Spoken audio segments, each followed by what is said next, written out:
Sabe quando você sente que algo está errado, mas não consegue colocar o dedo no que é? Quando pequenos detalhes começam a formar um quebra-cabeças que você não quer montar? Essa é a história de como descobri que minha vida inteira era uma farsa, e como essa descoberta aconteceu no dia que deveria ser o mais feliz da minha vida. Meu nome é Marina, tenho 32 anos, e durante 8 anos acreditei que era a esposa amada de um homem chamado Ricardo. Acreditei que éramos uma família perfeita, que nosso amor era especial, único, que eu era a única mulher da vida dele. Que ingênua eu era. Tudo começou de forma sutil, como sempre acontece nas piores traições. Ricardo sempre foi um homem ocupado, um advogado bem-sucedido que viajava muito a trabalho. Ou pelo menos era isso que eu acreditava.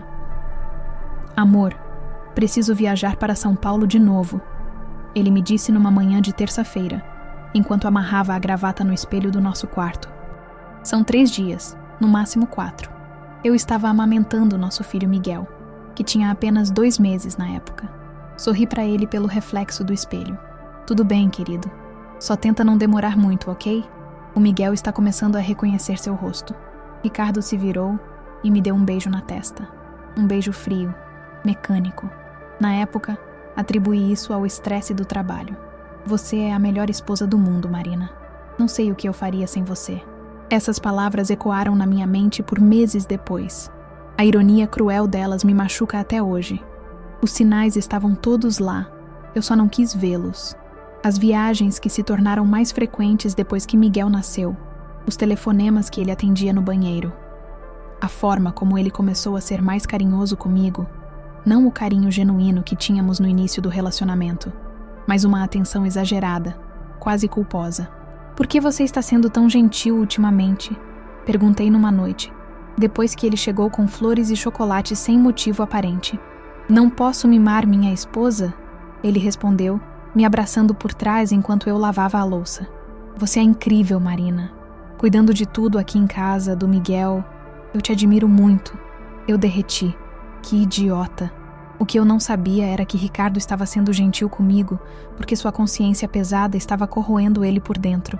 Não porque me amava mais, mas porque sabia que estava me traindo de uma forma que eu jamais imaginaria possível. As amigas sempre brincavam que eu era sortuda por ter um marido tão presente. Mesmo viajando tanto, ele sempre ligava, sempre perguntava como estávamos. O que elas não sabiam, e eu também não, era que essas ligações seguiam um cronograma rígido. Ricardo me ligava sempre nos mesmos horários, sempre com a mesma duração, sempre com as mesmas perguntas. Era como se nossa vida fosse um script que ele decorou perfeitamente. A primeira rachadura na minha realidade perfeita aconteceu quando Miguel completou 4 meses. Ricardo estava em mais uma dessas viagens para São Paulo, quando minha cunhada, Patrícia, irmã dele, apareceu em casa sem avisar. Marina, precisamos conversar, ela disse, parada na porta com uma expressão estranha no rosto. Claro, entra. Quer um café? Patrícia balançou a cabeça e se sentou no sofá da sala. Ela brincou com as mãos por alguns segundos antes de me encarar. Marina, você tem certeza de que Ricardo está viajando para São Paulo? Senti meu estômago dar um nó. Por que você está perguntando isso? É que ontem eu estava no shopping com as meninas e vi um cara muito parecido com meu irmão. Muito parecido mesmo. Só que ele estava com uma mulher e uma criança pequena. Meu coração disparou, mas tentei manter a calma. Patrícia, São Paulo não é tão longe assim. Pode ser que ele tenha voltado mais cedo e decidido fazer alguma coisa antes de vir para casa. Ou pode ser que nem era ele. É, pode ser, ela respondeu, mas não parecia convencida. É que a mulher estava grávida, sabe? E eles pareciam íntimos. A palavra ecoou na minha cabeça pelo resto do dia. Naquela noite, quando Ricardo ligou, analisei cada palavra, cada pausa, cada entonação. Ele parecia normal, cansado, mas normal. Como foi seu dia, amor? Ele perguntou como sempre. Normal. A Patrícia passou aqui mais cedo. Houve uma pausa. Pequena, quase imperceptível, mas eu notei. Ah, é? E como ela está? Bem, ela achou que viu você no shopping ontem. Outra pausa. Impossível. Eu estava em reunião o dia inteiro. Deve ter sido sósia. A resposta veio rápido demais. Automática demais. Foi aí que a semente da desconfiança foi plantada no meu coração. Uma sementinha pequena, que eu tentei ignorar, mas que começou a crescer silenciosamente. Eu não sou o tipo de pessoa que vasculha o celular do marido ou contrata detetive particular. Sempre acreditei que amor verdadeiro se baseia na confiança. Mas quando você ama alguém de verdade, quando constrói uma vida inteira com essa pessoa, quando tem um filho com ela, a intuição feminina se torna mais aguçada. E a minha estava gritando que algo estava errado. Comecei a prestar atenção em detalhes que antes passavam despercebidos. O perfume diferente na roupa dele quando voltava das viagens.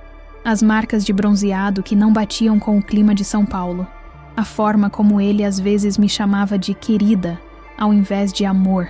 Pequenas mudanças na linguagem que sugeriam que ele estava falando com mulheres diferentes e ocasionalmente se confundia. Ricardo, eu disse numa manhã, você não acha que seria legal se eu te acompanhasse numa dessas viagens? Podemos deixar o Miguel com minha mãe. Ele quase engasgou com o café.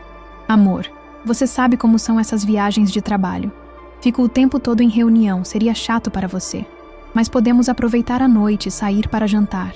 Marina, a voz dele ficou mais séria. Eu preciso me concentrar no trabalho. Essas viagens são importantes para nossa estabilidade financeira. Nossa estabilidade financeira. Ele sempre jogava essa carta quando queria encerrar uma conversa. Foi então que decidi fazer algo que nunca pensei que faria. Comecei a observar os padrões das viagens dele. Anotei as datas, os destinos, a duração e percebi algo interessante. As viagens de Ricardo seguiam um cronograma perfeito, muito perfeito. Toda primeira semana do mês, ele viajava para São Paulo. Toda terceira semana para Belo Horizonte. Sem variação, sem exceções, sem urgências de última hora ou mudanças de agenda. Que tipo de trabalho tem essa regularidade? A verdade, quando finalmente veio, chegou da forma mais inesperada possível. Era uma quinta-feira chuvosa de junho, quando recebi uma ligação de um número desconhecido. Normalmente, eu não atendo, mas algo me fez pegar o telefone. Alô? Oi, eu estou procurando o Ricardo. Esse número não é dele. A voz era feminina, jovem, com um sotaque que eu não conseguia identificar. É sim, mas ele não está em casa. É da empresa dele? Empresa? A mulher pareceu confusa. Não, eu sou a Camila. Vocês me conhecem?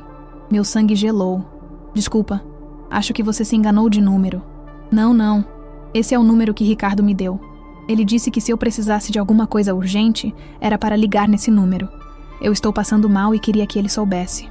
O mundo começou a girar ao meu redor. Você conhece meu marido? Houve silêncio do outro lado da linha. Um silêncio longo, pesado, cheio de significado. Seu marido? Ricardo é meu marido. Temos um filho juntos. A mulher começou a chorar. E não era um choro de culpa ou vergonha. Era um choro de quem acabou de descobrir que também estava sendo enganada. Eu não sabia, ela sussurrou. Ele me disse que vocês eram divorciados, que você não se davam bem, mas que mantinham contato por causa da criança. Senti minhas pernas fraquejarem. Me apoiei na parede da cozinha. Há quanto tempo vocês...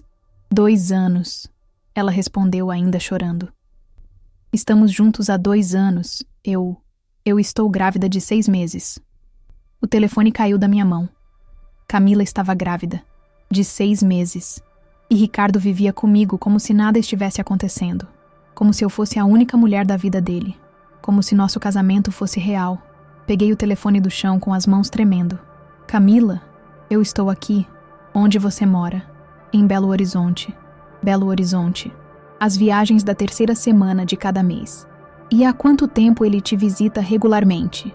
Desde que nos conhecemos. Ele vem me ver 2 vezes por mês. Sempre nas mesmas semanas. 2 vezes por mês. São Paulo, primeira semana.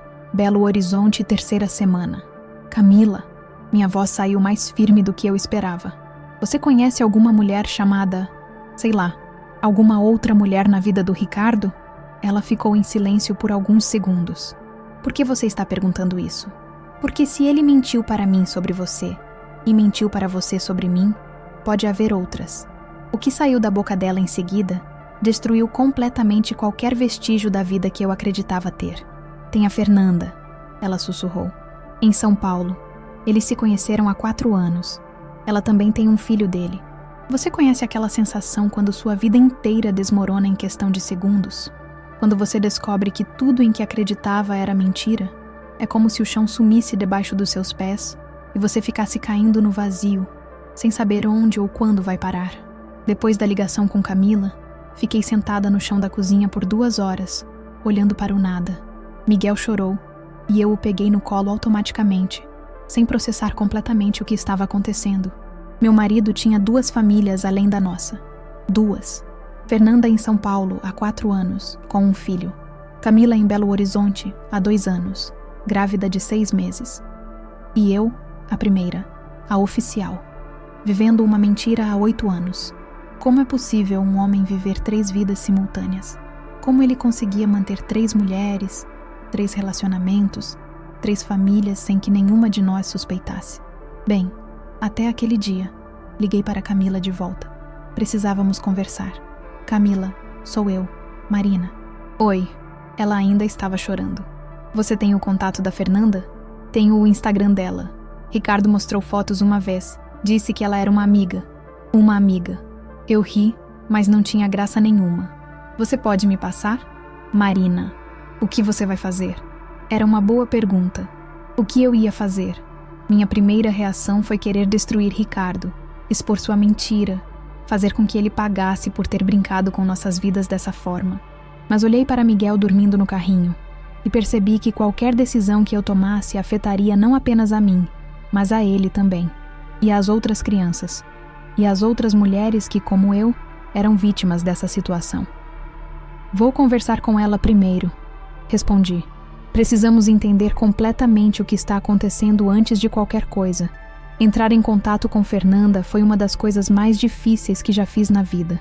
Como você começa uma conversa dessas? Oi, você não me conhece, mas acho que dividimos o mesmo marido. Decidi ser direta. Mandei uma mensagem privada no Instagram dela. Fernanda, meu nome é Marina.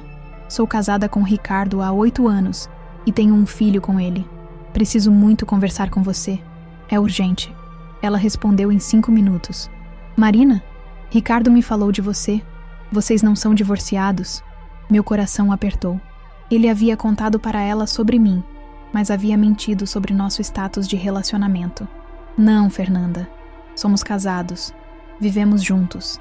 Temos uma vida conjugal normal. Até ontem eu não sabia da sua existência. O que se seguiu foi uma videochamada de 3 horas entre mim, Fernanda e Camila. 3 mulheres destruídas, tentando juntar os pedaços de suas vidas despedaçadas.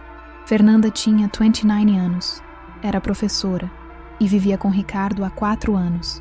Ele ia visitá-la toda a primeira semana do mês, e ela acreditava que ele morava sozinho em uma cidade do interior, onde trabalhava como advogado autônomo.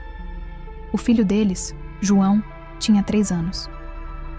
Ele é um pai presente, ela me disse, com lágrimas nos olhos. Brinca com João, ajuda com a lição de casa, participa de tudo. Eu nunca imaginei. Camila tinha 26 anos, era enfermeira e conheceu Ricardo há 2 anos em um congresso médico. Ele disse que era divorciado, que havia se mudado para Belo Horizonte para recomeçar a vida. A gravidez havia sido planejada. Eles haviam decidido oficializar a relação tendo um filho. Ele até comprou um anel, ela sussurrou, mostrando uma aliança simples na mão direita. Disse que íamos nos casar depois que o bebê nascesse.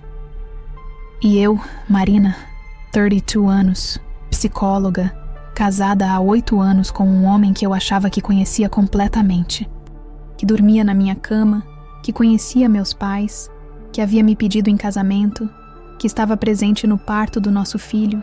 3 mulheres, 3 vidas. Um único homem orquestrando tudo com a precisão de um maestro. Como vamos lidar com isso? Perguntou Fernanda. Era a pergunta de R$1 milhão. Nos dias seguintes, descobrimos que a situação era ainda mais complexa do que imaginávamos. Ricardo não apenas mantinha 3 famílias. Ele havia criado identidades ligeiramente diferentes para cada uma de nós. Para mim, ele era Ricardo Silva, advogado especializado em direito empresarial, que viajava para fechar contratos com grandes empresas.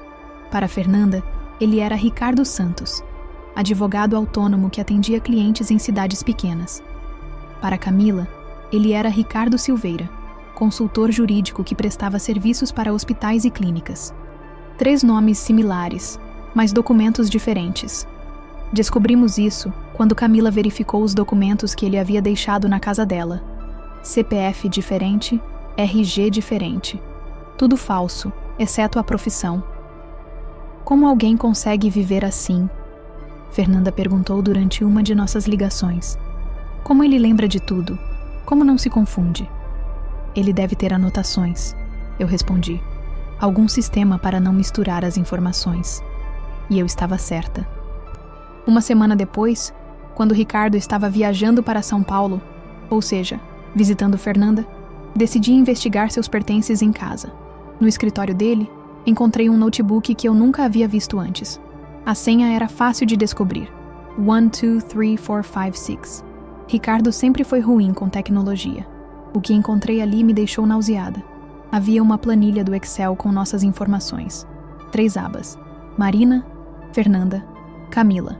Em cada aba, detalhes sobre nossas vidas, nossas preferências, datas importantes, informações sobre nossos filhos, até nossas comidas favoritas. Era como se fôssemos projetos que ele gerenciava. Na aba Marina, gosta de flores amarelas, aniversário 1503, filho Miguel nasceu 1201, não gosta quando chego muito tarde, sempre pergunta sobre o trabalho. Na aba Fernanda, prefere presente prático, aniversário 2207, filho João nasceu 1809, gosta quando ajudo com lição de casa, sempre faz perguntas sobre família. Na aba Camila, romântica, gosta de surpresas, aniversário 10/12, grávida, nascimento previsto setembro, preocupa-se muito, precisa de tranquilização constante. Nós éramos dados em uma planilha, variáveis que ele controlava, mas foi na 4ª aba que encontrei algo que mudou tudo. Cronograma batizado.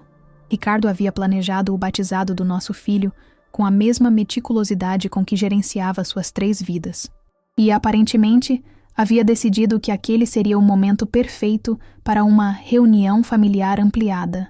Na planilha, estava tudo detalhado. Batizado Miguel, 1508, Igreja São José, TH, convidar Fernanda, pretexto trabalho em cidade próxima. Convidar Camila, pretexto evento médico na capital. Apresentar como colegas de trabalho caso se encontrem. Manter distância segura entre elas durante cerimônia. Fernanda, seção direita da igreja. Camila, seção esquerda da igreja. Marina, primeira fileira. Família. Ele havia planejado ter suas 3 famílias no batizado do nosso filho, sem que nenhuma de nós soubesse da existência das outras. Quando li aquilo, senti uma mistura de náusea e uma raiva tão profunda que minha visão escureceu. Como alguém pode ser tão calculista, tão cruel, tão completamente desprovido de empatia? Liguei imediatamente para Fernanda e Camila. Meninas, vocês receberam convite para um batizado? Sim, Fernanda respondeu. Ricardo disse que era de um sobrinho, que seria importante para a carreira dele que eu fosse. Ele me disse a mesma coisa, confirmou Camila, que era filho de um cliente importante. É o batizado do meu filho, eu disse com a voz tremendo de raiva. Ele planejou ter vocês 2 lá, fingindo que são colegas de trabalho. O silêncio que se seguiu foi ensurdecedor. Marina, Fernanda disse finalmente, acho que é hora de acabar com essa farsa. E foi assim que decidimos dar a Ricardo um gosto do próprio veneno. As 2 semanas seguintes foram as mais intensas da minha vida. Fernanda, Camila e eu nos tornamos cúmplices em uma missão que era, ao mesmo tempo, dolorosa e libertadora. Decidimos que a verdade seria revelada no dia do batizado, na frente de toda a minha família e amigos. Seria humilhante para mim também, mas seria a única forma de garantir que Ricardo não conseguisse inventar mais uma mentira para se safar da situação. Você tem certeza disso, Marina? Fernanda me perguntou durante uma de nossas reuniões via videochamada. Vai ser muito pesado para você. Já está sendo pesado, respondi. Viver essa mentira é pesado. Fingir que está tudo bem quando ele chega em casa é pesado. Olhar para meu filho e pensar que o pai dele é um mentiroso patológico é pesado. Camila estava mais hesitante. A gravidez avançada a deixava emocionalmente vulnerável. E se ele tentar negar tudo? E se disser que estamos mentindo? Por isso precisamos de provas, eu disse. Vou imprimir a planilha dele. Vou pegar todas as evidências que conseguir. Nos dias seguintes, me transformei em uma investigadora. Fotografei documentos, imprimi conversas, anotei detalhes. Descobri que Ricardo mantinha contas bancárias separadas para cada uma de nós, que havia alugado um apartamento pequeno em cada cidade onde morava conosco, que até tinha carros diferentes. A operação dele era gigantesca. E cara, como ele consegue pagar por tudo isso? Camila perguntou quando mostrei os extratos bancários. Ele não consegue, respondi, depois de analisar os números. Está endividado até o pescoço. Tem empréstimos em nome dos 3 CPFs falsos.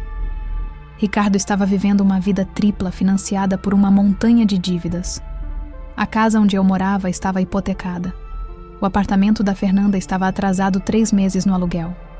Os presentes caros que ele dava para Camila eram pagos no cartão de crédito rotativo. Nossa vida inteira era uma farsa construída sobre areia movediça. 15 de agosto de 2024. O dia que deveria ser uma celebração se tornou o dia da minha libertação. Acordei cedo, dei banho em Miguel, vesti a roupa mais bonita que tinha. Não porque queria estar apresentável para a igreja, mas porque queria estar apresentável para enfrentar a maior tempestade da minha vida com dignidade. Ricardo estava nervoso, mas eu atribuí isso à ocasião especial. Ele não fazia ideia de que eu sabia de tudo. Você está linda, ele me disse, ajustando a gravata no espelho. Miguel está lindo também. Olhei para ele pelo reflexo e senti uma tristeza profunda. Não raiva naquele momento. Tristeza. Tristeza pelo que poderíamos ter sido. Tristeza pelo tempo perdido. Tristeza pelo meu filho, que cresceria sabendo que seu pai era capaz de mentiras elaboradas e cruéis. Ricardo, eu disse calmamente. Tem alguma coisa que você quer me contar antes de sairmos? Ele parou de mexer na gravata e me olhou pelo espelho. Sobre o quê? Qualquer coisa. Algo que você acha que eu deveria saber. Por um momento, vi uma hesitação nos olhos dele. Um lampejo de culpa, talvez de arrependimento. Pensei que ele fosse confessar tudo. Não, amor. Por quê? E ali eu entendi que Ricardo jamais confessaria por vontade própria. Ele levaria suas mentiras até o fim, mesmo que isso destruísse a vida de 4 pessoas inocentes. Eu, Fernanda, Camila e as crianças. Nada, respondi. Vamos. A igreja São José estava decorada com flores brancas e amarelas, minhas cores favoritas.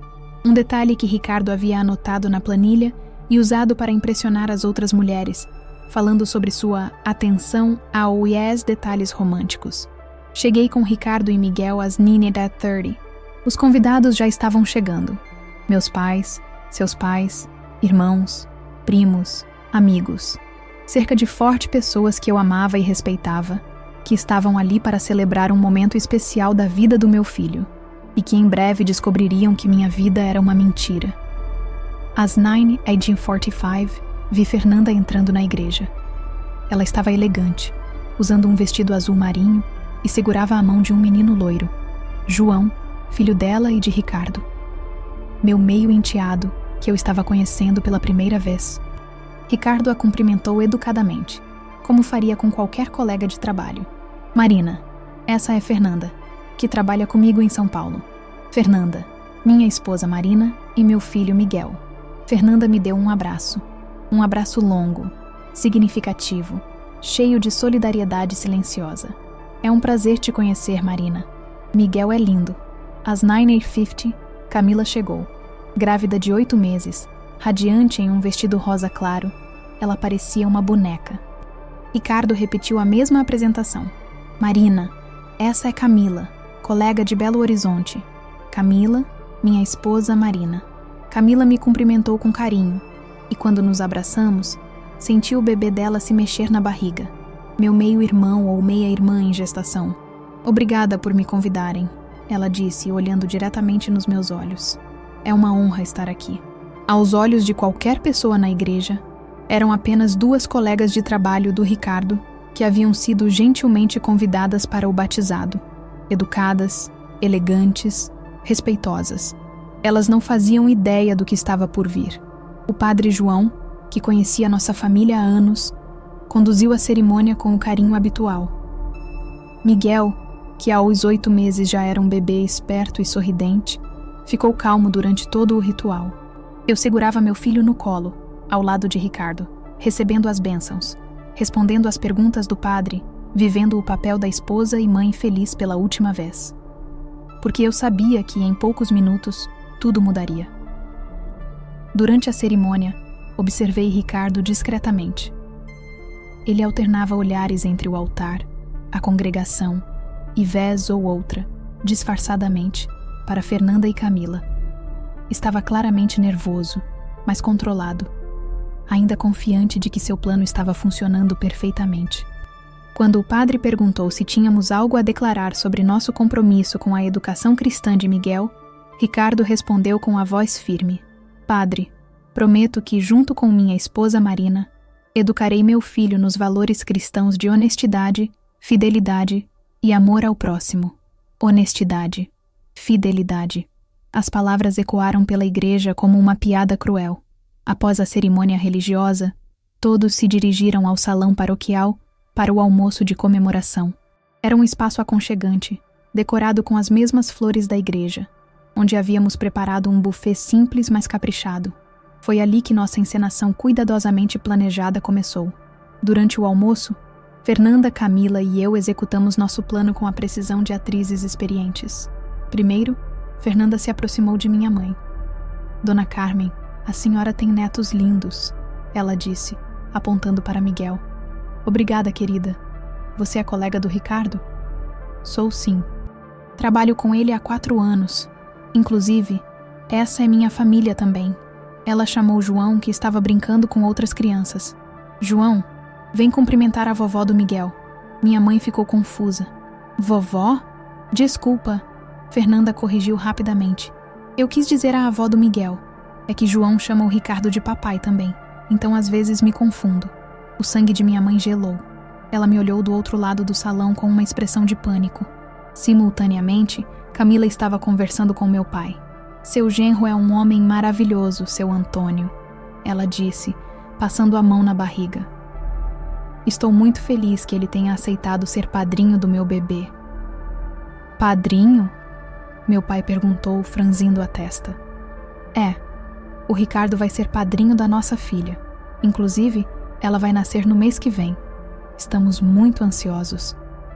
"Nossa, minha e do Ricardo", ela confirmou, sorrindo inocentemente. "Desculpa, achei que vocês soubessem." "Ele não comentou sobre a gravidez?" Meu pai me olhou do outro lado do salão com a mesma expressão de choque que minha mãe tinha, e eu estava no centro do salão, segurando Miguel, observando a confusão se instalando gradualmente entre os convidados. Ricardo ainda não havia percebido nada. Estava conversando animadamente com seus pais sobre trabalho, alheio ao caos que estava se formando ao seu redor. A confusão começou de forma sutil, como sussurros discretos entre os familiares. Minha mãe se aproximou de minha tia Helena. Meu pai puxou meu irmão para um canto. As amigas começaram a trocar olhares preocupados, mas foi quando minha sogra, Dona Conceição, mãe de Ricardo, ouviu João chamando alto no salão que tudo começou a desmoronar. Papai Ricardo! A tia tem docinhos!" Dona Conceição parou de conversar e olhou para a criança. Um menino loiro, de cerca de 3 anos, que ela nunca tinha visto na vida, chamando seu filho de papai. "Ricardo", ela disse, puxando o braço dele. "Quem é aquela criança?" Ricardo seguiu o olhar dela e viu João correndo em direção à mesa de doces. Seu rosto perdeu toda a cor. É o filho de uma colega de trabalho", ele gaguejou. "Criança confunde tudo, né?" Mas Dona Conceição não era boba. Tinha criado 4 filhos e sabia quando alguém estava mentindo. "Ricardo, aquele menino se parece muito com você quando era pequeno." E era verdade. João tinha os mesmos olhos castanhos de Ricardo, o mesmo formato do rosto, o mesmo sorriso. Qualquer pessoa com um mínimo de atenção perceberia a semelhança. Do outro lado do salão, Camila estava conversando com minhas amigas sobre gravidez. "Quantos meses você tem?" Perguntou minha amiga Júlia. 8 meses e meio, Camila respondeu, acariciando a barriga. O Ricardo está muito ansioso. É o segundo filho dele. Segundo? Júlia ficou confusa. Mas o Miguel é o primeiro filho do Ricardo. Não, querida. O João é o mais velho. Tem 3 anos. O Miguel é o segundo. E essa princesinha que está na minha barriga será o terceiro. Júlia me olhou do outro lado do salão com uma expressão de total perplexidade. Outras amigas que estavam ouvindo a conversa ficaram igualmente confusas. A essa altura, metade do salão estava sussurrando e trocando olhares preocupados. A outra metade ainda tentava entender o que estava acontecendo. E Ricardo continuava fingindo que nada estava errado. Foi minha cunhada Patrícia, a mesma que havia me alertado sobre ter visto Ricardo no shopping, quem decidiu que era hora de esclarecer a situação. Ela se aproximou diretamente de Fernanda. Desculpa incomodar, mas você disse que trabalha com meu irmão? Sim, trabalho. E você tem um filho com ele? Fernanda respirou fundo. Chegara a hora. Não é bem assim, ela respondeu calmamente. Na verdade, Ricardo é meu companheiro há 4 anos. Moramos juntos em São Paulo. João é filho nosso. O silêncio que se seguiu foi ensurdecedor. Patrícia ficou branca como papel. Mas... meu irmão é casado com Marina. Eles moram aqui. Eu sei, Fernanda respondeu gentilmente. Descobrimos isso há 2 semanas. Aparentemente, Ricardo mantém relacionamentos simultâneos. Simultaneamente, porque nosso plano estava sincronizado, Camila estava tendo uma conversa similar com meu irmão Carlos. Então você está dizendo que está grávida do Ricardo? Ele perguntou incrédulo. Sim. Estamos juntos há 2 anos. Ele me pediu em casamento. Vamos oficializar a união depois que o bebê nascer. Carlos olhou para mim, depois para Ricardo, depois de volta para Camila. Moça, você tem certeza de que estamos falando do mesmo Ricardo? Meu cunhado? Tenho certeza. Inclusive, Camila abriu a bolsa e tirou uma foto. Essa é uma foto nossa no Natal passado. Na foto, Ricardo aparecia sorrindo ao lado de Camila, que estava com 5 meses de gravidez na época, em frente a uma árvore de Natal.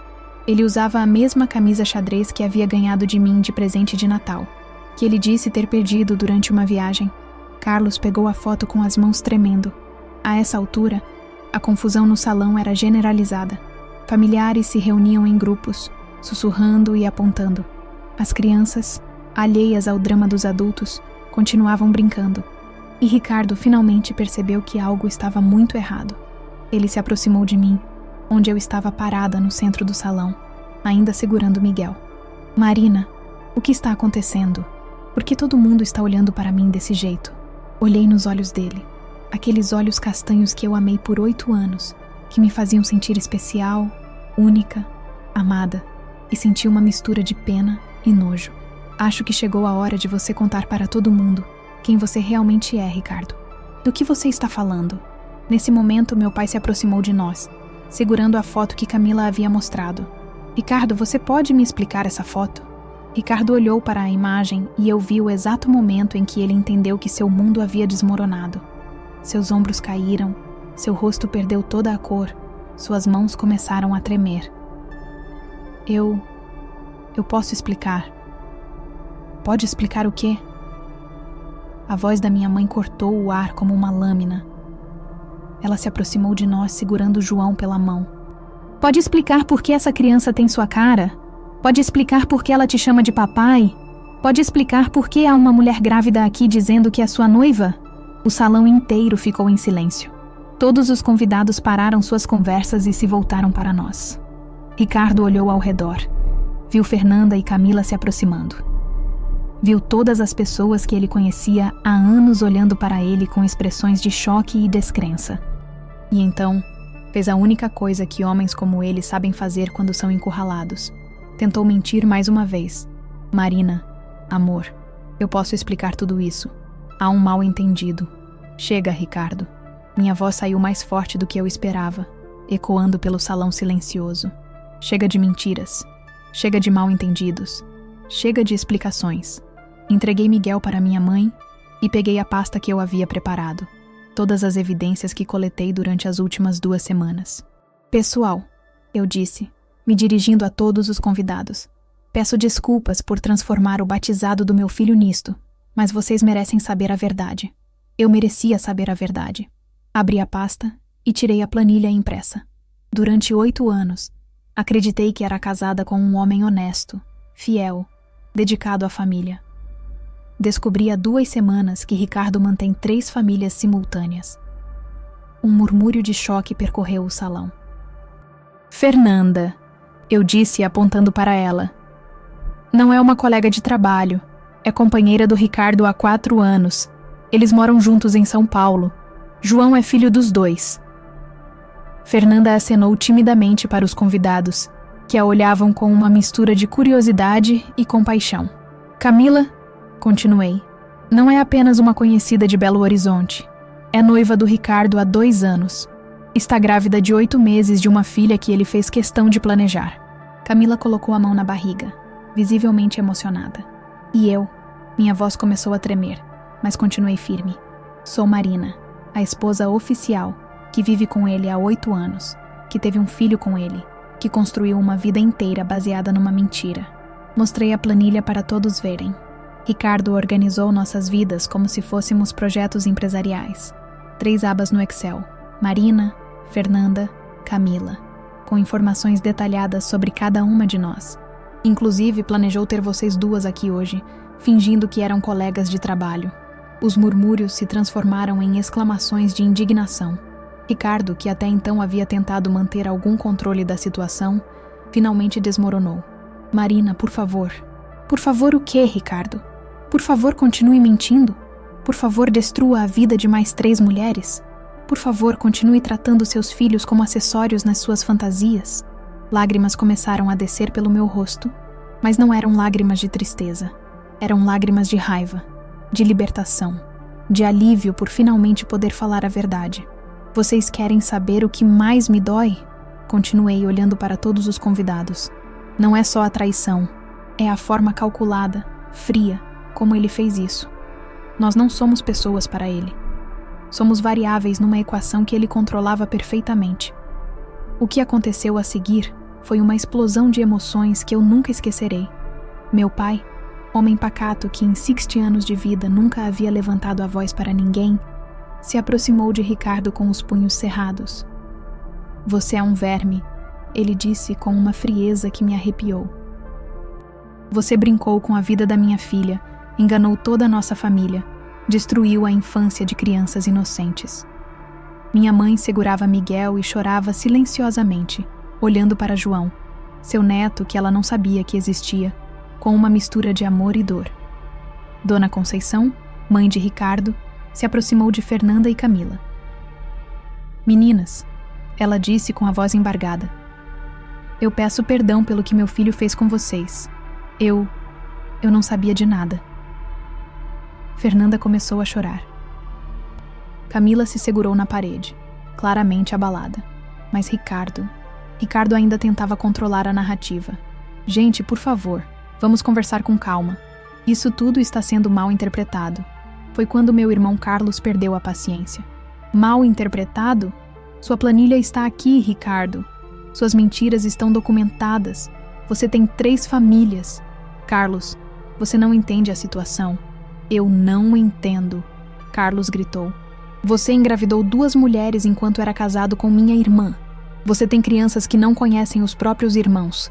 Você construiu sua vida inteira sobre mentiras. O salão inteiro estava em polvorosa. Alguns convidados começaram a ir embora, claramente desconfortáveis com a situação. Outros se aproximaram para oferecer apoio. Minha amiga Júlia veio até mim e me abraçou forte. Marina, por que você não contou nada? Por que passou por isso sozinha? Porque eu descobri há 2 semanas, respondi, ainda chorando. E porque queria que todos vocês soubessem a verdade ao mesmo tempo. Queria que ele não tivesse chance de inventar mais uma mentira para se safar. Fernanda se aproximou de mim, segurando João pela mão. Marina, ela disse, com lágrimas nos olhos. Eu sinto muito. Se eu soubesse... Você é vítima tanto quanto eu, respondi, abraçando ela. Todas nós somos. João olhava para Miguel com curiosidade. 2 irmãos que se viam pela primeira vez, sem entender por que os adultos estavam chorando. Camila se juntou ao nosso abraço, e por um momento estranho e surreal, nós três, as mulheres que dividimos o mesmo homem, nos consolamos mutuamente no meio do caos. Ricardo observava a cena com uma expressão que eu nunca havia visto antes.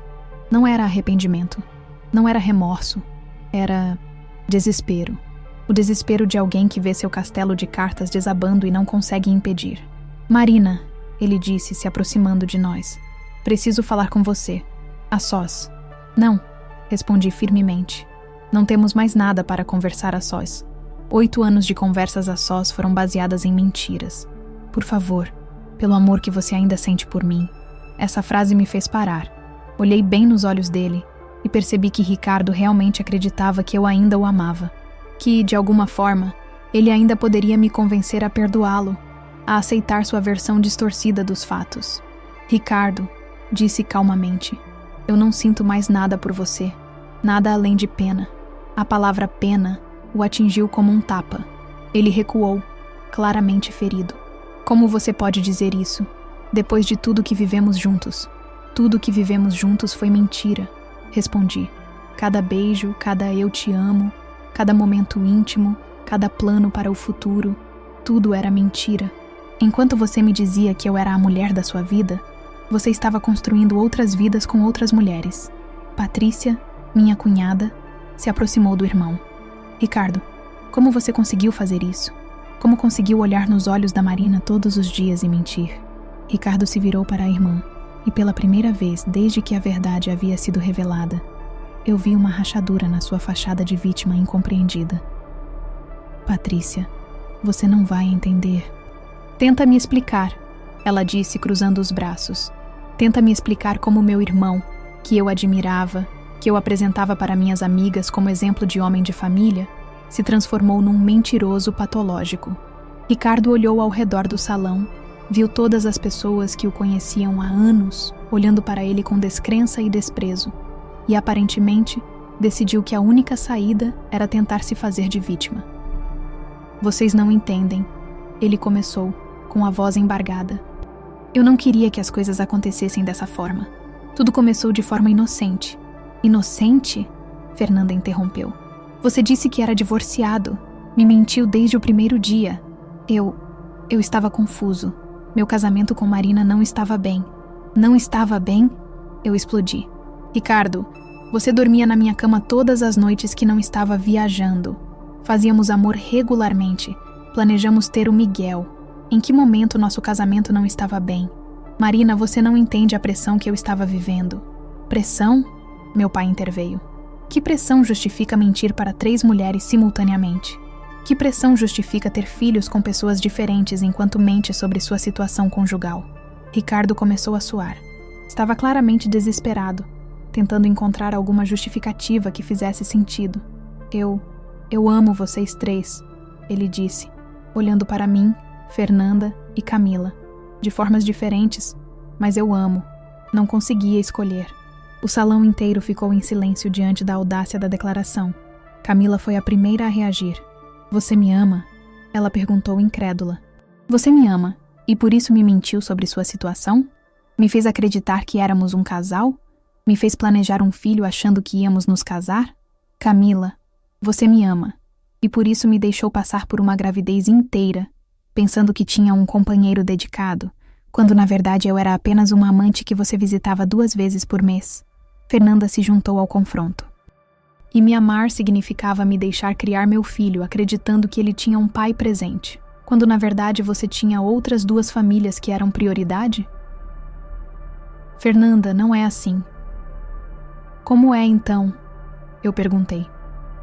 "Você nos ama tanto que documentou nossas vidas em planilhas, que criou identidades falsas para cada relacionamento, que planejou nos ter todas no batizado do seu filho como se fôssemos atrações de circo?"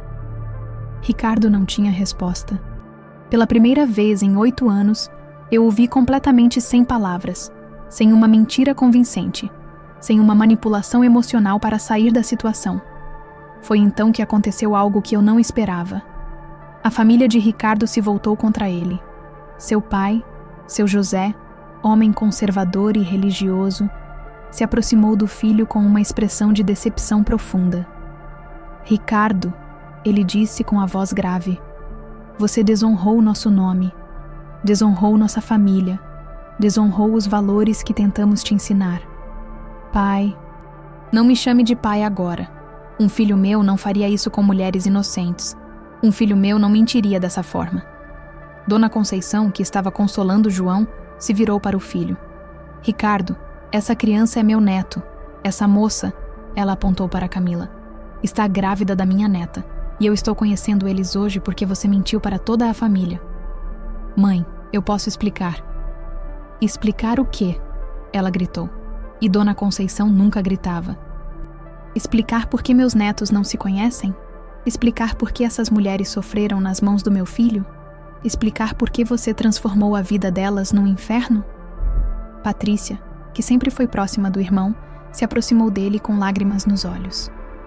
Ricardo, eu te defendi quando Marina me contou que tinha visto você no shopping. Eu disse que ela estava imaginando coisas. Como você me fez passar por boba? Patrícia, você não entende. Eu entendo perfeitamente, ela respondeu. Entendo que meu irmão é um sociopata. Entendo que você é capaz de olhar no olho de pessoas que te amam e mentir sem piscar. Entendo que você destruiu a vida de 3 mulheres e não sente o menor remorso. O cerco estava se fechando. Ricardo olhava ao redor e via apenas rostos de reprovação, decepção, nojo. E então, fez a última coisa que eu esperava. Tentou me usar como escudo emocional. Ricardo se ajoelhou no meio do salão, na frente de todos os convidados, e começou a chorar. Marina, ele disse com a voz quebrada, você é a mulher da minha vida. Sempre foi. Tudo que eu fiz foi porque eu estava com medo de te perder. O salão inteiro olhava a cena com incredulidade. Medo de me perder? Perguntei. Ricardo, você estava vivendo com outras 2 mulheres. Como isso demonstra medo de me perder? Eu estava confuso, Marina. Depois que Miguel nasceu, eu entrei em pânico. Pensei que você ia parar de me amar, que ia se dedicar só ao bebê, e por isso você foi fazer outros bebês com outras mulheres. Não foi assim. Foi tudo um engano que foi crescendo. Primeiro foi só um caso com a Fernanda, mas aí ela engravidou, e eu não podia abandonar uma criança. Fernanda se aproximou dele. Um caso? Ela perguntou furiosa. 4 anos morando juntos. É um caso? Você me apresentou para seus amigos, me levou para conhecer lugares, me deu chaves da sua casa, planejou uma vida comigo. Isso é um caso? Fernanda, por favor. E quando eu engravidei, você ficou feliz. Você comprou roupinhas para o João, escolheu o nome com cuidado, estava presente no parto. Isso não é comportamento de quem teve um caso que saiu de controle. Camila também se aproximou. E eu? Também fui um caso que saiu de controle? Você me pediu para engravidar. Disse que queria oficializar nossa relação tendo um bebê. Ricardo continuava ajoelhado, chorando, mas suas lágrimas não estavam convencendo ninguém. Vocês não entendem a pressão que eu sentia. Manter 3 famílias felizes. 3 famílias felizes? Eu explodi. Ricardo, você não manteve ninguém feliz. Você mentiu para todas nós. Vivemos em relacionamentos falsos. Foi então que minha amiga Sandra, que é psicóloga, se aproximou de mim. Marina, ela sussurrou, ele é um psicopata. Isso não é comportamento normal. É manipulação psicológica em nível clínico. E ela estava certa. Observando Ricardo ali, ajoelhado, tentando nos manipular mesmo depois de ter sido exposto completamente, eu finalmente entendi que não estava lidando com um homem que havia cometido erros.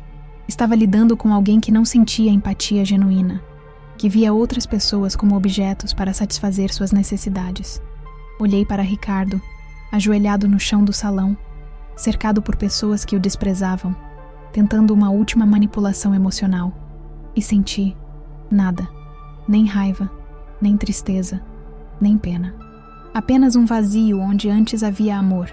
Ricardo, disse calmamente, levanta daí. Ele me olhou com esperança nos olhos, como se eu fosse perdoá-lo. Levanta porque você está fazendo o papel de ridículo na frente do nosso filho. Me aproximei dele e falei baixo, só para ele ouvir. Eu passei 8 anos da minha vida amando uma pessoa que não existe.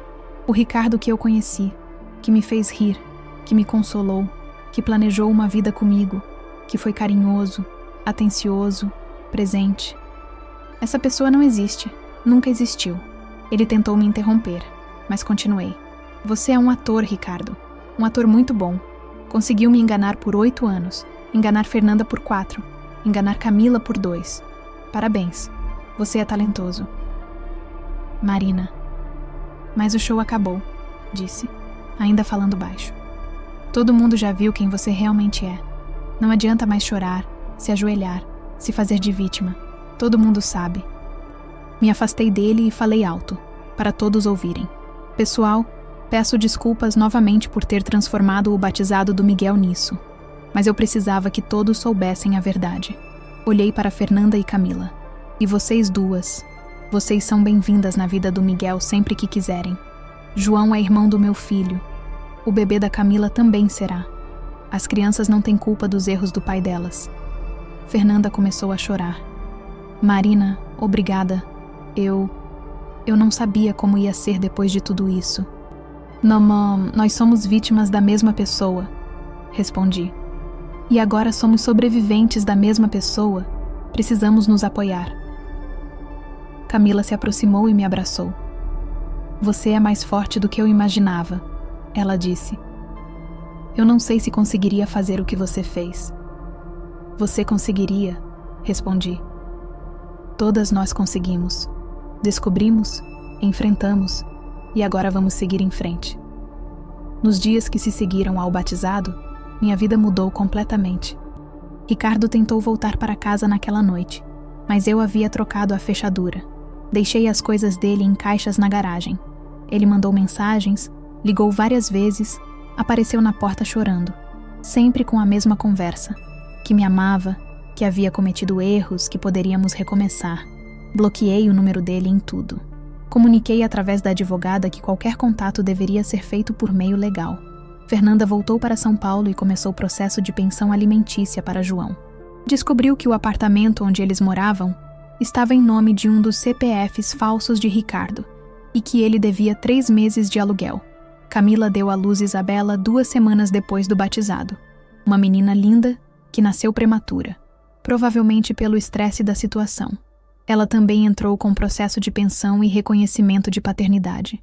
E eu descobri que Ricardo havia hipotecado nossa casa sem me contar, usando documentos forjados. Nossa conta conjunta estava no vermelho. O carro estava financiado em nome de um dos CPFs falsos. Nossa vida financeira era um caos, tanto quanto nossa vida emocional. Mas sabe o que foi mais interessante? Descobrir que eu era mais forte do que imaginava. 3 meses após o batizado, eu estava numa situação financeira complicada, morando com meus pais, cuidando de Miguel sozinha, lidando com processos judiciais. E era a mulher mais feliz que eu havia sido em anos, porque pela primeira vez em 8 anos, eu estava vivendo uma vida real, sem mentiras, sem teatro, sem manipulação, apenas eu, meu filho e a verdade. Fernanda, Camila e eu nos tornamos amigas. Não era uma amizade convencional. Afinal, dividimos o mesmo homem por anos. Mas era uma amizade profunda, baseada na compreensão mútua de uma experiência traumática compartilhada. Encontrávamos regularmente para que as crianças se conhecessem. João e Miguel se adoraram desde o primeiro momento. Isabela, quando cresceu um pouco, também se integrou ao grupo. É estranho, Fernanda comentou um dia, enquanto observávamos as crianças brincando. Como nossos filhos são felizes juntos, quando o pai deles causou tanta dor. Eles são inocentes, respondi, e merecem conhecer seus irmãos. Ricardo pode ter sido um péssimo marido e companheiro, mas geneticamente ele deu filhos lindos para todas nós. Camila, que estava amamentando Isabela, sorriu. Vocês acham que ele sente falta disso? De ver os filhos crescendo? Sinceramente, eu disse, acho que Ricardo sente falta da sensação de poder que tinha controlando nossas vidas. Não sei se ele sente falta genuína dos filhos ou de nós. E eu estava certa. Ricardo continuou tentando retomar contato, mas sempre de forma manipulativa. Nunca com arrependimento genuíno, sempre tentando nos convencer de que havia uma explicação para tudo. 6 meses depois do batizado, minha vida havia se estabilizado. Consegui um apartamento pequeno, mas aconchegante para mim e Miguel. Voltei a trabalhar como psicóloga, e minha experiência pessoal com manipulação emocional me tornou muito mais eficiente em identificar relacionamentos tóxicos nos meus pacientes. Fernanda conseguiu uma promoção no trabalho e se mudou para um apartamento melhor em São Paulo. João estava se adaptando bem à nova vida, e ela havia começado a fazer terapia para lidar com o trauma. Camila voltou a trabalhar como enfermeira e estava criando Isabela com a ajuda da mãe. Ela era a que mais sofria financeiramente, pois havia gasto todas as economias preparando o enxoval da filha, acreditando que Ricardo dividiria os custos. E Ricardo desapareceu, literalmente. Um dia deixou de responder aos advogados, parou de pagar as pensões, sumiu do apartamento onde estava morando. Descobrimos depois que ele havia fugido para outro estado, provavelmente para começar uma nova vida com nova identidade. Acham que ele vai fazer isso de novo? Camila perguntou durante um de nossos encontros. Enganar outras mulheres? Com certeza, eu respondi. Gente como Ricardo não muda. Ele provavelmente já está em outro lugar, se apresentando como solteiro, conquistando alguma mulher inocente. Era uma realidade triste, mas era a realidade. A parte mais bonita de toda essa história terrível foi ver como as crianças se adaptaram à situação. João, que inicialmente ficou confuso sobre por que não via mais o papai Ricardo regularmente, se afeiçoou muito a Miguel. Os dois se tornaram inseparáveis nos nossos encontros. Miguel, mesmo sendo bebê na época da revelação, cresceu naturalmente sabendo que tinha irmãos. Para ele, era completamente normal ter o Mano João e a Mana Bela. Quando perguntava pelo pai, eu explicava de forma simples que o papai havia ido embora, mas que ele tinha uma família que o amava muito. Isabela cresceu ouvindo histórias sobre seus irmãos mais velhos. Camila fazia questão de mostrar fotos dos três juntos, criando uma narrativa familiar positiva apesar das circunstâncias. Sabe o que é mais incrível? Eu disse para minhas amigas num dia: nossos filhos são mais maduros emocionalmente que o pai deles. Eles aceitaram a situação com uma naturalidade que adultos não conseguiriam. E era verdade. As crianças não carregavam rancor, não faziam perguntas complicadas, não demonstravam sinais de trauma. Elas simplesmente aceitaram que tinham uma família diferente e eram felizes com isso. 1 ano após o batizado, eu estava fazendo terapia regularmente. Não porque estava deprimida ou traumatizada, mas porque queria entender como havia permitido que alguém me manipulasse por tanto tempo sem perceber. Marina, minha terapeuta, me disse numa sessão: você não foi ingênua ou burra, você foi vítima de um manipulador muito habilidoso. Ricardo tinha características de personalidade psicopática. Ele sabia exatamente como te fazer sentir especial, amada, segura. Mas como eu não percebi os sinais? Porque não havia sinais óbvios. Psicopatas funcionais são especialistas em criar fachadas perfeitas. Eles estudam suas vítimas, adaptam seu comportamento, dizem exatamente o que vocês querem ouvir. Isso me ajudou muito. Por meses, eu havia me culpado por ter sido burra o suficiente para acreditar nas mentiras dele. Entender que eu havia sido vítima de manipulação psicológica sistemática me libertou dessa culpa. Fernanda também estava fazendo terapia, e Camila havia começado recentemente. Nós 3 estávamos no mesmo processo de cura, cada uma no seu ritmo. Vocês acham que vão conseguir confiar em alguém de novo? Camila perguntou num dos nossos encontros. Eu espero que sim, Fernanda respondeu, mas vai demorar. E quando eu conhecer alguém, vou investigar tudo. CPF, onde mora, onde trabalha, referências. Rimos, mas era uma risada amarga. Todas sabíamos que nossa capacidade de confiar havia sido permanentemente afetada. Eu acho que vou conseguir confiar novamente, eu disse, mas não da mesma forma ingênua de antes. Agora eu sei identificar sinais de manipulação, sei que perguntas fazer, sei quando algo não bate. A experiência nos tornou mais fortes, Camila concluiu, e mais inteligentes. 2 anos após o batizado, minha vida havia se transformado completamente. Miguel estava com 2 anos e meio, falando muito, correndo pela casa, enchendo minha vida de alegria. Ele era uma criança feliz, sociável, carinhosa, não mostrava nenhum sinal de ter sofrido com a ausência do pai. Eu havia me tornado sócia de um consultório de psicologia, especializando-me em terapia para mulheres em relacionamentos abusivos. Minha experiência pessoal me dava uma credibilidade única com as pacientes. Fernanda havia sido promovida a coordenadora pedagógica na escola onde trabalhava. João estava com 5 anos, indo bem na escola, um menino inteligente e carinhoso. Camila havia se mudado para a capital para trabalhar num hospital maior. Isabela estava com 1 ano e meio, uma menina linda e esperta, que já falava mamãe e cocô, as prioridades de uma criança pequena. E nós três havíamos nos tornado uma família não convencional, mas muito unida. Sabem o que é engraçado? Eu disse durante um almoço no meu apartamento, com as 3 crianças brincando na sala. Ricardo queria ter uma família grande, e acabou tendo. Só que não da forma que ele imaginou. Como assim? Fernanda perguntou. Ele tem 3 filhos maravilhosos, que se amam e se cuidam. E 3 mulheres que se tornaram amigas e se apoiam mutuamente.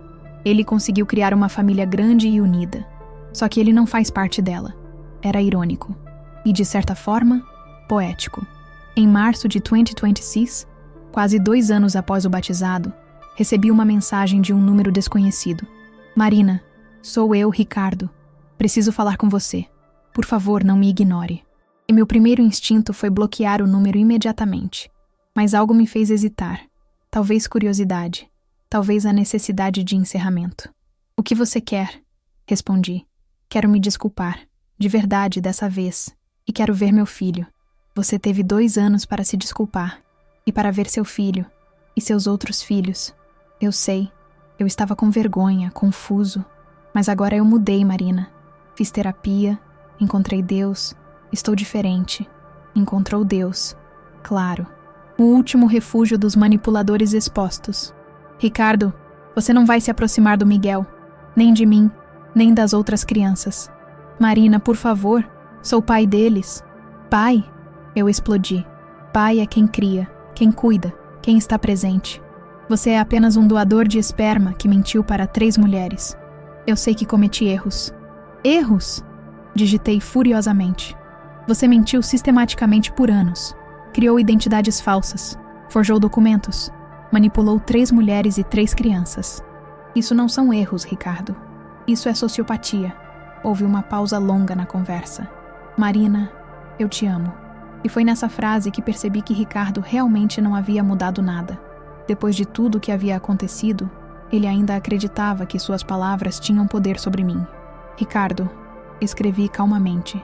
Eu vou falar isso uma vez só, e depois vou bloquear seu número. Eu não sinto absolutamente nada por você. Nem amor, nem ódio, nem rancor. Você é irrelevante na minha vida. E na vida dos seus filhos. Marina, e uma coisa. Se você se aproximar de qualquer uma de nós ou das crianças, eu vou à polícia.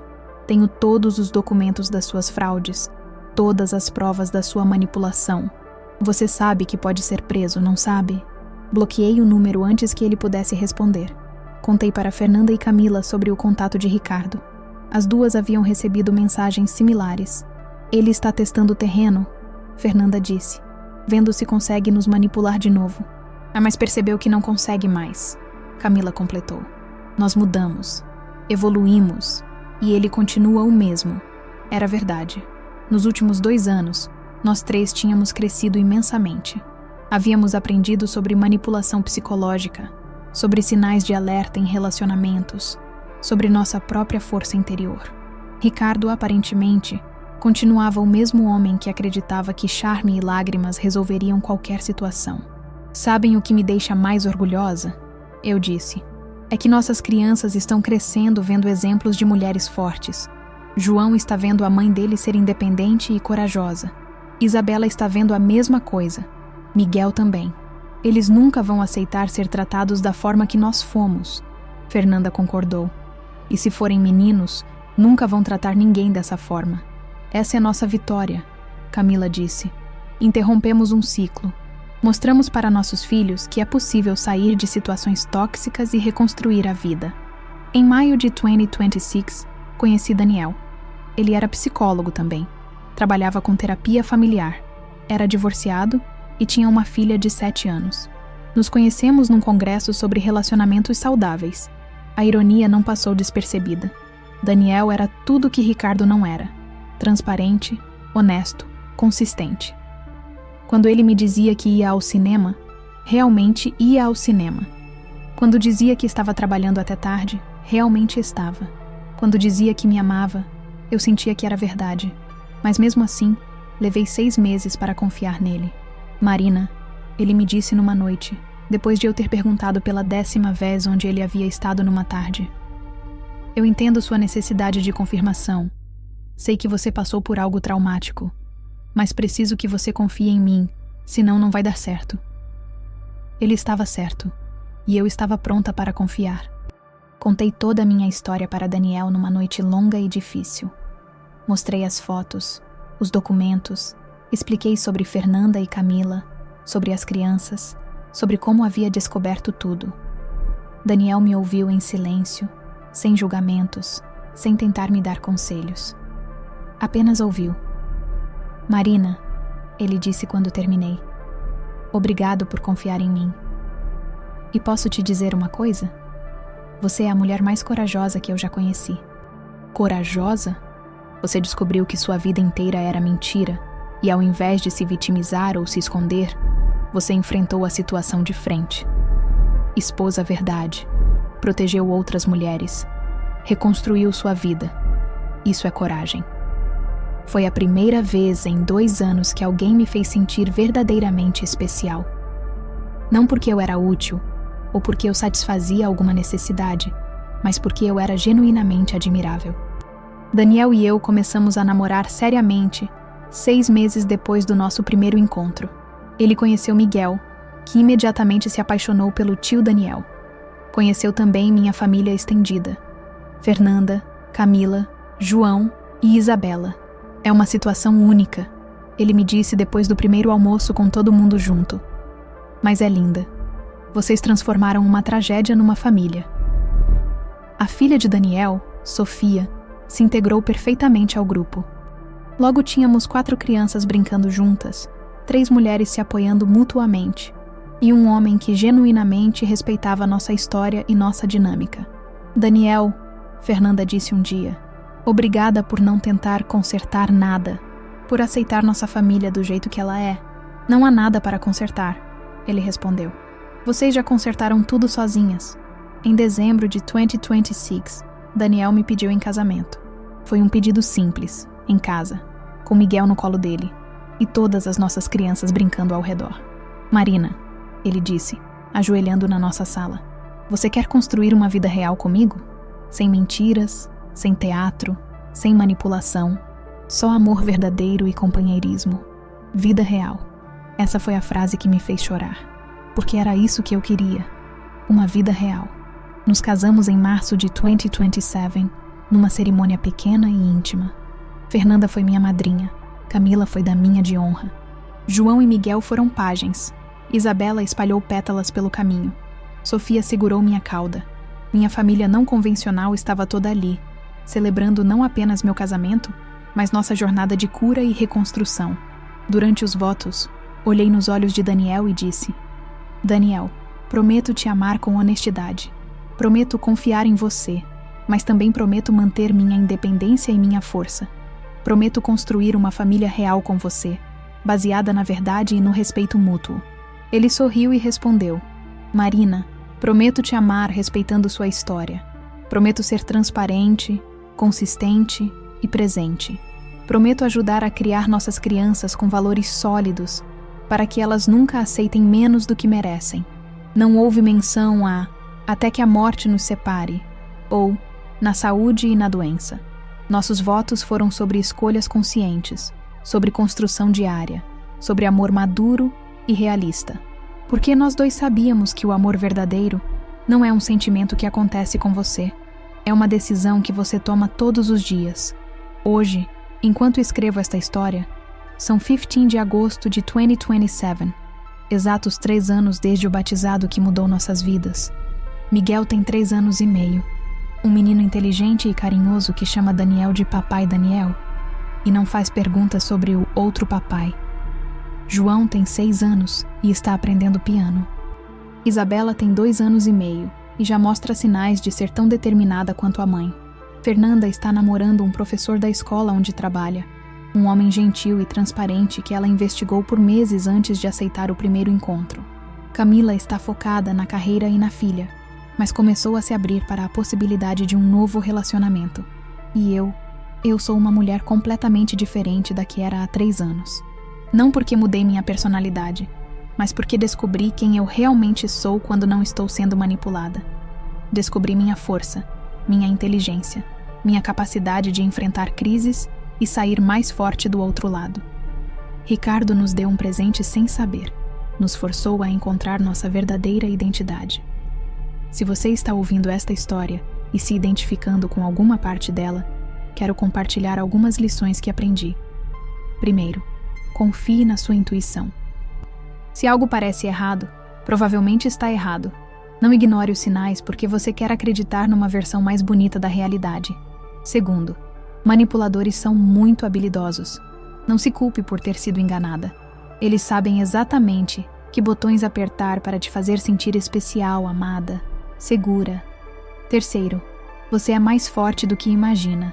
Quando minha vida desmoronou, eu achei que não conseguiria me reerguer, mas consegui. E você também consegue. Quarto, não tenha medo de pedir ajuda. Fernanda, Camila e eu nos apoiamos mutuamente durante todo o processo. Família, amigos, terapeutas, aceite o apoio que é oferecido. Quinto, suas crianças são mais resilientes do que você pensa. Miguel, João e Isabela se adaptaram à situação com uma naturalidade que me surpreendeu. Crianças precisam de amor e estabilidade, não necessariamente de estruturas familiares tradicionais. Sexto, a verdade sempre liberta.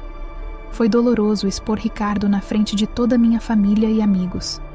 Foi humilhante admitir que havia sido enganada por anos, mas foi libertador. Sétimo, você não precisa perdoar para seguir em frente. Eu não perdoei Ricardo, e não pretendo perdoar. Ele não merece meu perdão, mas consegui seguir em frente e ser feliz mesmo sem perdoar. Para as mulheres que estão ouvindo esta história, vocês merecem amor verdadeiro. Merecem ser tratadas com respeito, honestidade, fidelidade. Não aceitem menos do que isso. Se algum homem na vida de vocês tem comportamentos similares, AOS de Ricardo, viagens muito regulares, histórias que não batem, excesso de charme seguido de distanciamento, respostas evasivas para perguntas simples, investiguem. Façam perguntas. Exijam transparência. E se descobrirem que estão sendo enganadas, não tenham medo de agir. Não tenham medo de se expor, de pedir ajuda, de recomeçar. Vocês são mais fortes do que imaginam. Para os homens que estão ouvindo, se vocês têm tendências manipuladoras, se mentem com facilidade, se acham que podem gerenciar várias mulheres simultaneamente, procurem ajuda profissional. Vocês estão machucando pessoas inocentes e destruindo famílias. E lembrem-se, a verdade sempre vem à tona. Sempre. Pode demorar anos, mas sempre vem. Hoje, quando olho para trás, não sinto raiva da experiência que vivi. Sinto gratidão. Gratidão por ter descoberto a verdade, a tempo de reconstruir minha vida. Gratidão por ter conhecido Fernanda e Camila, 2 mulheres extraordinárias que se tornaram minhas irmãs de coração. Gratidão por ter um filho maravilhoso que me deu forças para enfrentar tudo. Gratidão por ter encontrado Daniel, um homem que me ama de verdade. Mas principalmente, sinto gratidão por ter descoberto quem eu realmente sou. Durante 8 anos, eu fui a Marina que Ricardo queria que eu fosse. Complacente, confiante, fácil de manipular. Hoje, eu sou a Marina que eu escolho ser. Forte, independente, questionadora, mas ainda capaz de amar profundamente. A diferença é que agora, eu amo de olhos bem abertos. Se você está passando por uma situação similar, quero que saiba. Você vai sair dessa. Vai doer, vai ser difícil, vai parecer impossível em alguns momentos. Mas você vai conseguir. E do outro lado dessa dor, você vai encontrar uma versão de si mesmo que nem sabia que existia. Uma versão mais forte, mais sábia, mais autêntica. Essa é a verdadeira vitória. Não apenas sobreviver à traição, mas renascer dela. Estou aqui, na varanda do meu apartamento, numa manhã ensolarada de sábado, vendo Miguel brincar no jardim com Sofia. Daniel está fazendo café na cozinha. Em algumas horas, Fernanda chegará com João e Camila com Isabela para nosso almoço mensal. É uma vida simples, mas é uma vida real. Às vezes me pergunto onde Ricardo está agora, o que está fazendo, se aprendeu alguma coisa com tudo o que aconteceu. Mas são pensamentos que passam rapidamente, como nuvens no céu. Ele não é mais relevante na minha história. Minha história agora é sobre reconstrução, sobre amor verdadeiro, sobre criar crianças seguras e confiantes, sobre amizades profundas forjadas na adversidade. É sobre ter a coragem de começar de novo quando descobrimos que a vida que estávamos vivendo era uma mentira. E sobre descobrir que, às vezes, começar de novo é a maior bênção que podemos receber. Se você chegou até aqui nesta história, obrigada por me ouvir, por ter paciência com minha dor, minha jornada, minhas descobertas. Esta não é apenas minha história. É a história de todas as mulheres que um dia foram enganadas, manipuladas, traídas e que encontraram força para recomeçar. Se esta história tocou você de alguma forma, se fez você refletir sobre seus próprios relacionamentos, se deu esperança para quem está passando por situação similar, por favor, deixe um comentário compartilhando sua opinião. Me conte de que cidade você está ouvindo esta história.